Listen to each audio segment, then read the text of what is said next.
Well, for me personally, Buddhism seemed like a kind of natural development out of my academic interest in philosophy.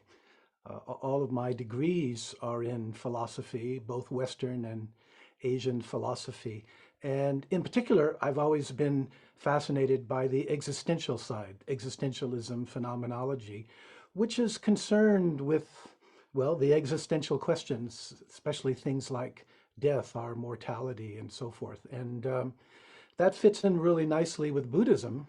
In fact, according to the traditional story, Buddhism begins with the Buddha's realization, or the future Buddha's realization, of his own inevitable old age, illness, and death. And so, in that sense, it seemed like a kind of logical continuation. But the other thing I would add to that is that I'm obviously a baby boomer, born a couple years after the Second World War, um, and coming of age in the 60s.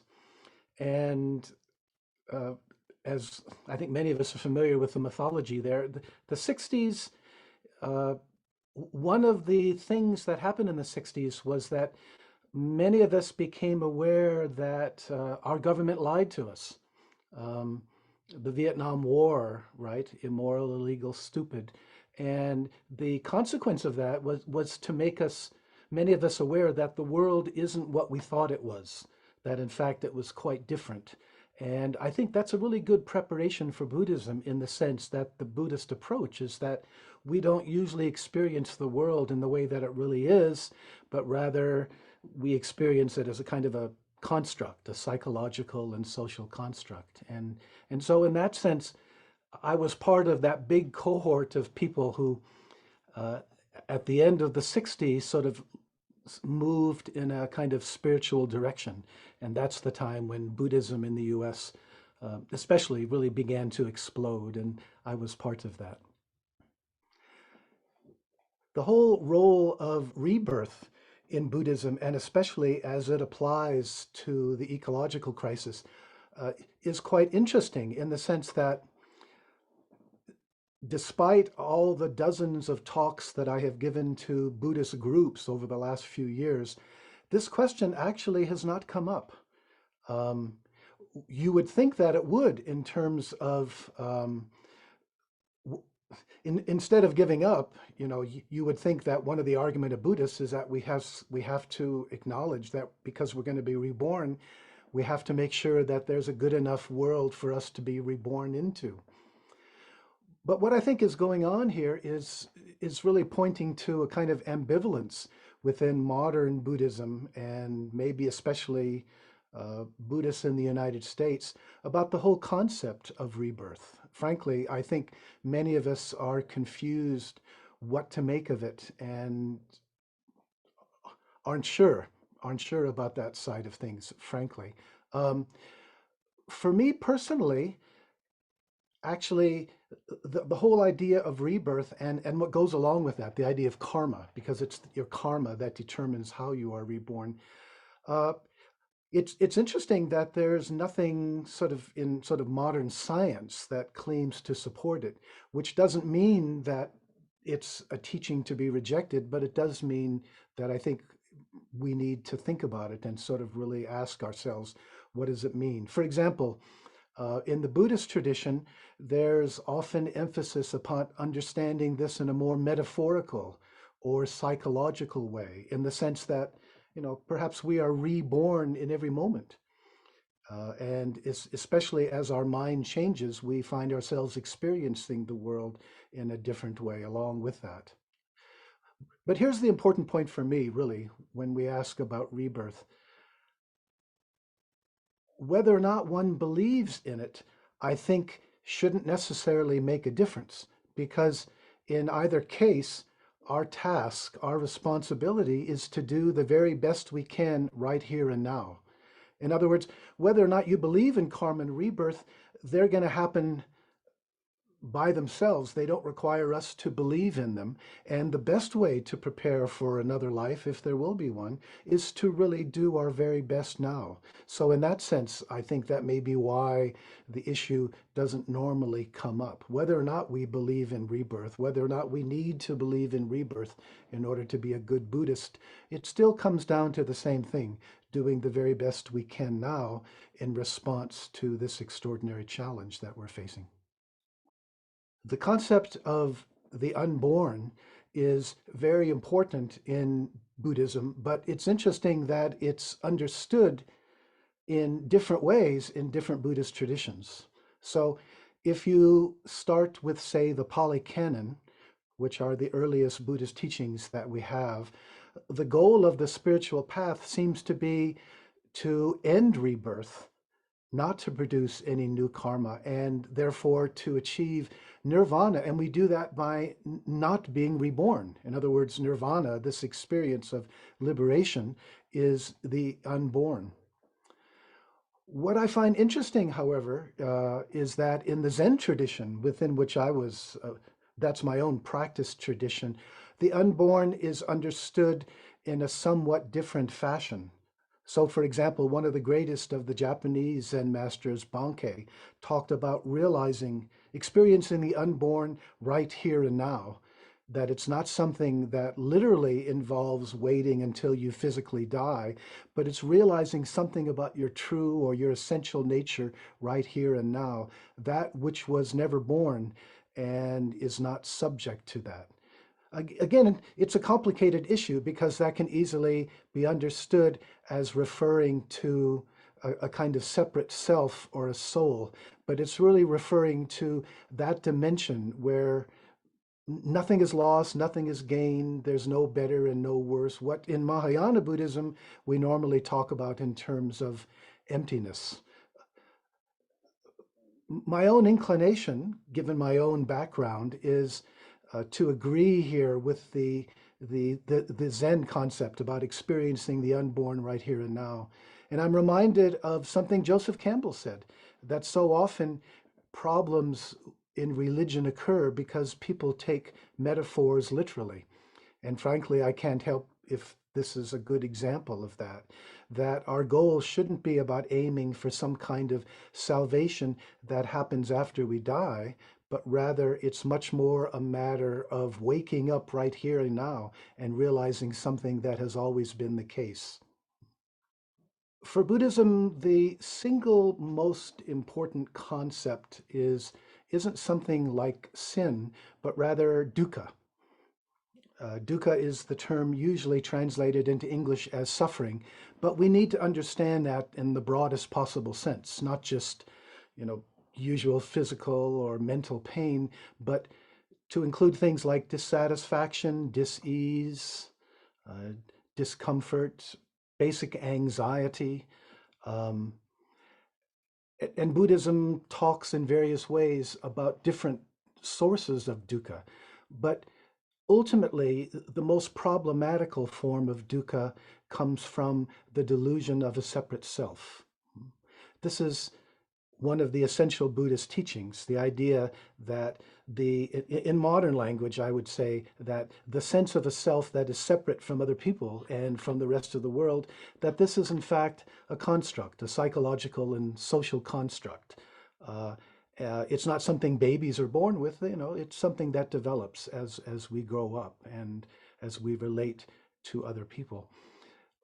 One of the interesting things for me built into this is that I think we can understand this in modern terms and connect it with what I call a sense of lack. What I mean by that is, given that the sense of self that we have, the sense that's separate from others, given that this is a construct, it means that it doesn't have any separate reality.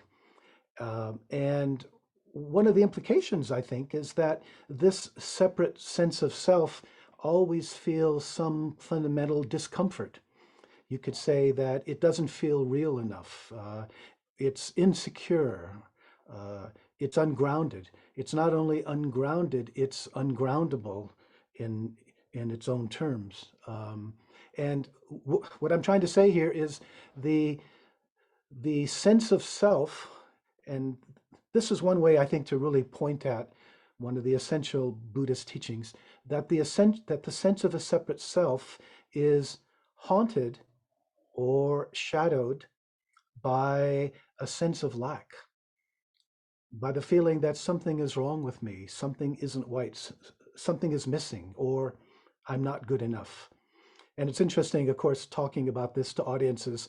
Whenever I come to this point, I see everyone nodding. I think we all have this sense of lack to some degree. And we can understand the Buddhist path then as seeing through the delusion of a separate self and realizing our non-duality with other people. And that's important in so many ways. One of them, of course, is realizing, therefore, if I'm not separate from you, then is my own well-being separate from your well-being? Now, that's in a way one way of understanding what Buddhism has always talked about. But I think the present situation that we find ourselves in today, especially the ecological crisis, suggests that there might be a kind of a collective version of this. In other words, although Buddhism has always talked about this on the individual level, that's according to the sort of traditional texts, I think we can also ask, is there also a collective version of this? Do we as a species, especially our kind of modern, uh, the kind of civilization that we have today, do we feel separate from the rest of the biosphere? Is the same fundamental problem a sense of delusion and delusion of self, but not just on the individual level, but maybe the collective level, that we as humans feel that, you know, the earth is just there as a grab bag of resources for us to exploit. And is there, in fact, I think, and I think there is there a kind of problem also associated with that? If on the individual level, the delusion of a separate self is haunted by anxiety and problems, we can ask ourselves, is our delusion of separate from the biosphere, separation from the biosphere, is there also a dissatisfaction and a problem built into that? And I think there is. I think that we, as a species, can be understood to have a kind of a sense of lack. And I think maybe even our preoccupation with quote unquote progress could be understood as our our collective response to that. Uh, the whole idea of progress is the world isn't good enough right now, but hey, in the future, sometime in the future, everything is going to be fine when we progress enough. And of course, one of the implications of the ecological crisis, which we see very strongly among young people now, is that the whole idea of progress is something that's increasingly hard to believe in. So I think there's a really important parallel here between what Buddhism has always had to say about our individual predicament and using that to look at the kind of collective predicament that we find ourselves in today. Is the same fundamental problem at root the sense of separation which breeds, which is shadowed by a sense of dissatisfaction? So if we understand that modern civilization, we usually say Western civilization, but frankly, I think it's global now. It's not just in the West. If we understand that modern civilization has a problem here, then I think that encourages us to pay attention to the indigenous traditions, which I think have never, well, for the most part, have never fallen into this trap of creating this sense of separation between themselves and the natural world. And I think one of the interesting implications here, this is something that I've been researching and writing about, it, it the sense of separation is very much connected with literacy. All of the main modern religious traditions are axial age traditions that incorporated literacy. Before they developed, there was much more a sense of the sacred as found in the natural world, in sacred trees, sacred mountains, sacred springs, uh, other animals. Um, and what happened when you get literacy, especially alphabetic script, is the sacred now shifts. It's evacuated from the natural world and now it's found in texts.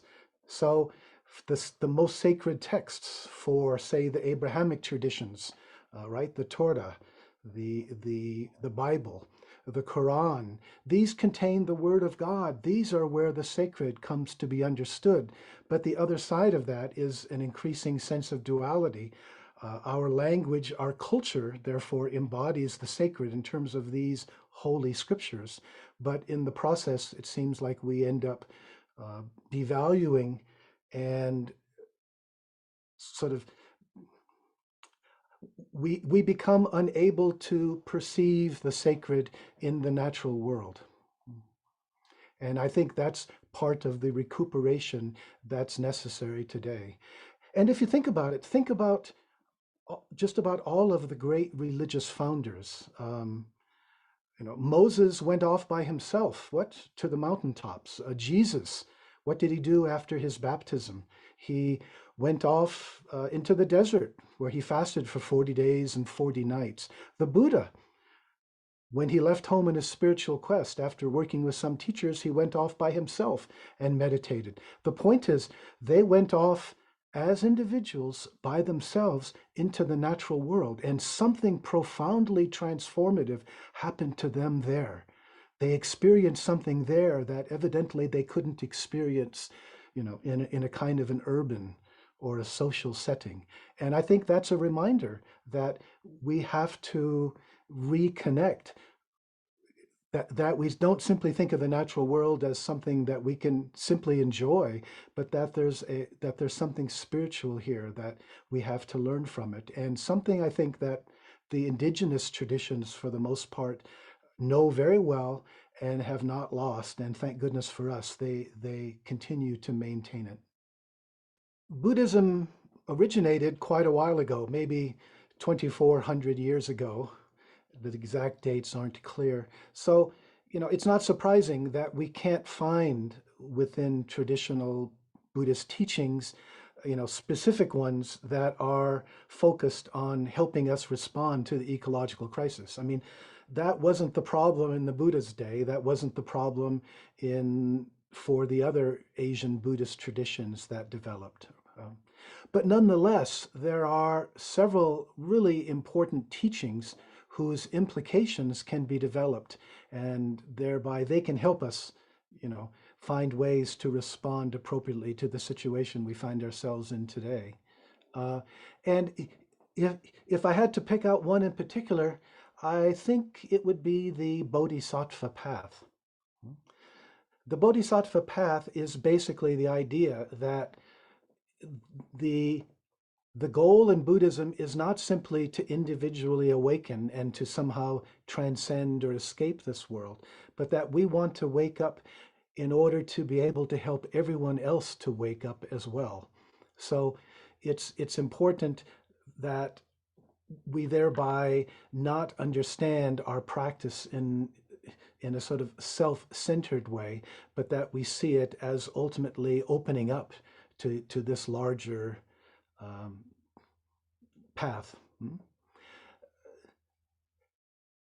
I think this is really important in a number of ways. I think it's still very common among Buddhist practitioners to see social engagement as a distraction from the real path, which is about sort of meditation and really focusing on, transforming our own minds in that way.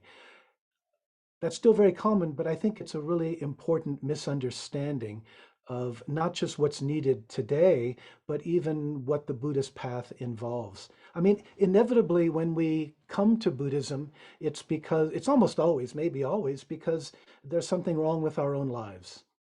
There's something that motivates us to put in, the hours, the the frustration, sore legs, etc., doing what we need to in order to meditate. Uh, Unless there's some, strong personal push in that way, I think we probably don't get very far. We don't meditate very long. So I guess what I'm pointing at here is I think normally at the beginning, there's a certain kind of self-preoccupation that's built into Buddhism. That's why we come to the path. But here's the point.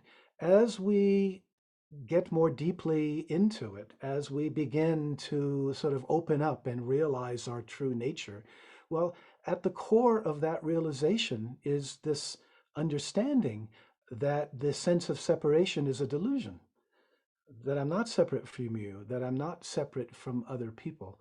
And at that point, our whole understanding of the path transforms. And then we open up to what the Bodhisattva path is about. It's not as though the Bodhisattva path is a sacrifice. It's rather built on the growing realization that my well-being is not separate from your well-being and the well-being of other people. And furthermore, what I think is quite important and extraordinary, it turns out that the person who benefits most from the bodhisattva is the bodhisattva herself or himself. Because just because we have insights, just because we begin to realize things in our meditation practice, for example, it doesn't mean that somehow our deep-rooted habits automatically disappear. On the contrary, they're still there, but how do we actually integrate this new understanding of our non-duality with other people? How do we actually integrate that? How does it become habitual? And that's where we need to get off our cushions and to become engaged in the world. It's that engagement with other people, social engagement, ecological engagement, that the deepest transformation occurs, that whatever insights we may have gained in the practice, in the meditation, actually become embodied in who and what we really are. And of course, the other thing that goes along with it, as I think more and more it's been recognized in the last couple decades, we don't become happy by becoming preoccupied with our own individual happiness. The great irony is that if you want to be happy, you need to overcome preoccupation with your sort of separate self and find that happiness as a byproduct of our engagement, of our relationship. The most important thing is our relationships with other people. And we can add to that, of course, our relationship with the earth, with the natural world. So when we look at the Buddhist path from this perspective, I think we can say that the Bodhisattva path, which isn't simply concerned about one's own individual awakening, but is concerned for the awakening and alleviating the dukkha suffering of everyone. I think this is where the most important connection is found between Buddhist teachings and the ecological crisis today. Recently, because of the writings and the talks that I've been giving on Ecodharma, I've been approached by people, who say, yes, this makes sense to me. I want to be a bodhisattva or an ecosattva, but I don't know how to do that. And in response to that, I have come up with a kind of three-part meditation that can help people answer this question for themselves. Because of course, everyone's in a different situation. And I think in most cases, someone else won't be able to tell you what's the best thing for you to do. The question is, how can you find out what that is? And that's where this three-part meditation can be helpful. Anyway, the first question is, what do I have to offer? And I think this is something that should be, considered at some length. In many cases, what I have to offer is going to be the same as anyone else, but it's also true that being a unique person, different from others in some degree, I'm going to have special qualities, maybe special training, special interests, special networks.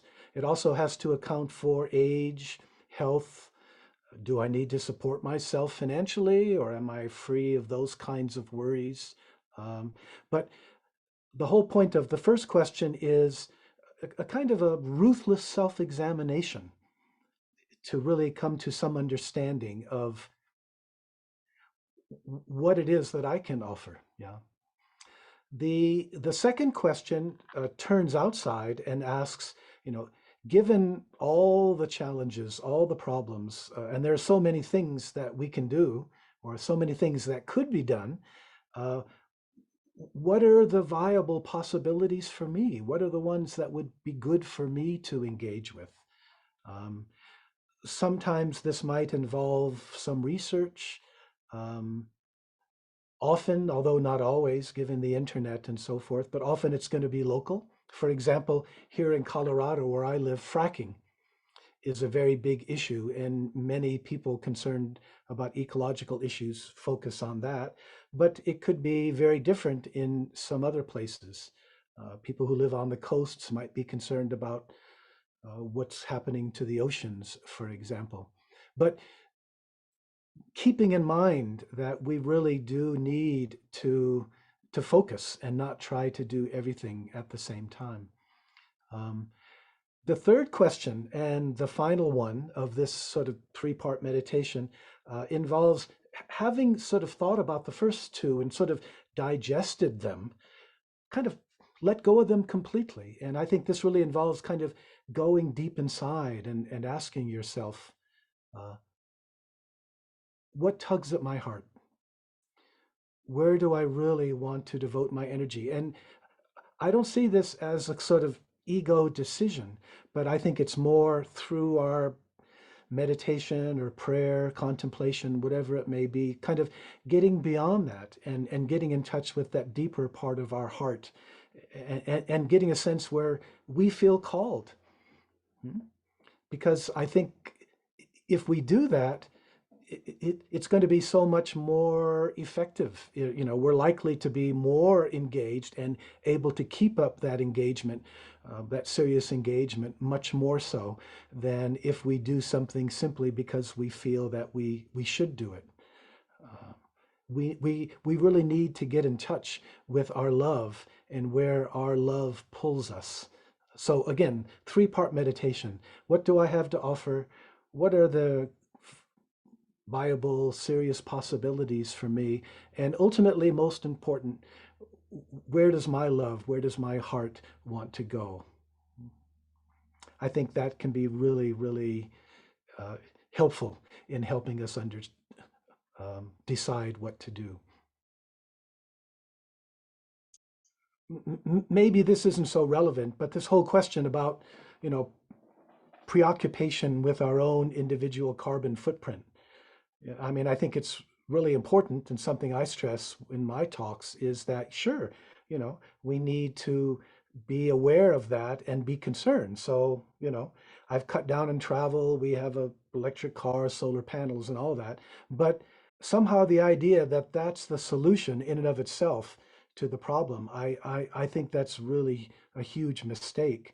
That we have institutional challenges here that we, you know, it's a collective problem that requires addressing fossil fuel corporations and their, you know, power and so forth. And we really need to get into that as well. So I guess what I was talking about in that three-part meditation, it's less on the individual level in the sense that there are similar things we need to do in terms of, or that can help reduce our carbon footprint.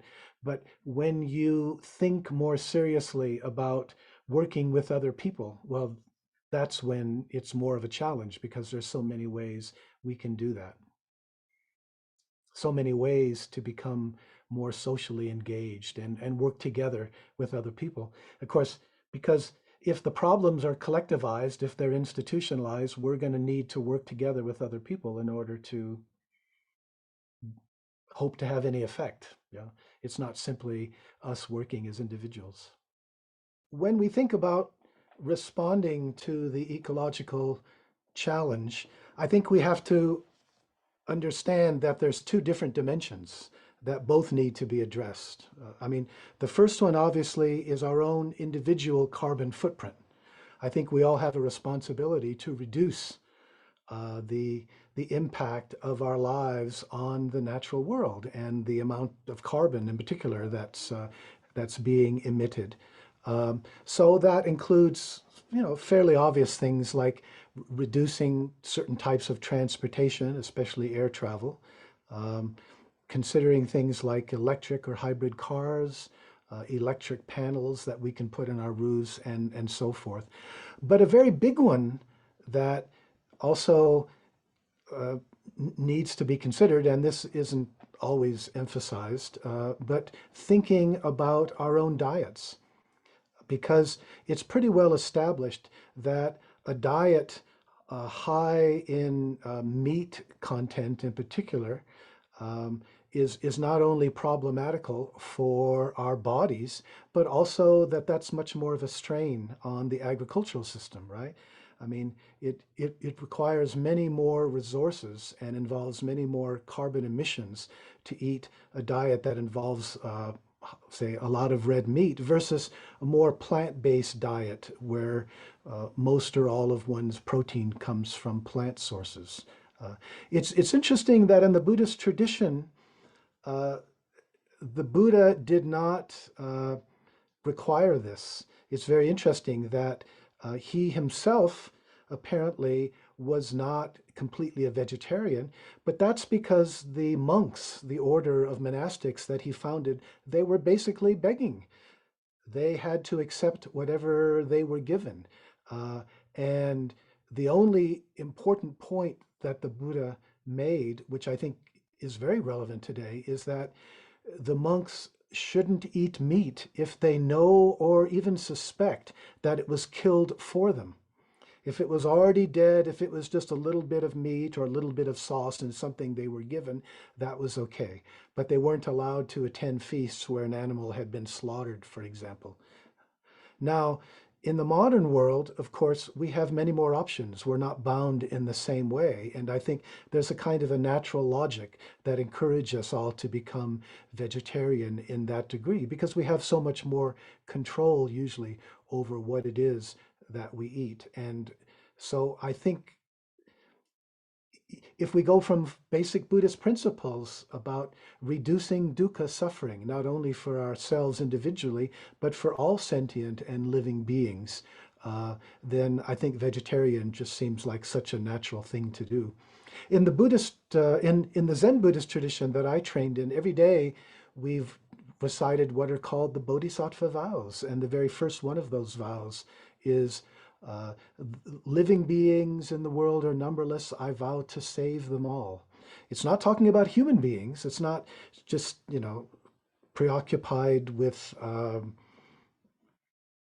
yeah, human beings, but it really applies because we're not the only ones who can suffer. We're not the only ones who do suffer. And the Bodhisattva path is really about reducing the suffering for everyone. So I think enormous implications for our diet.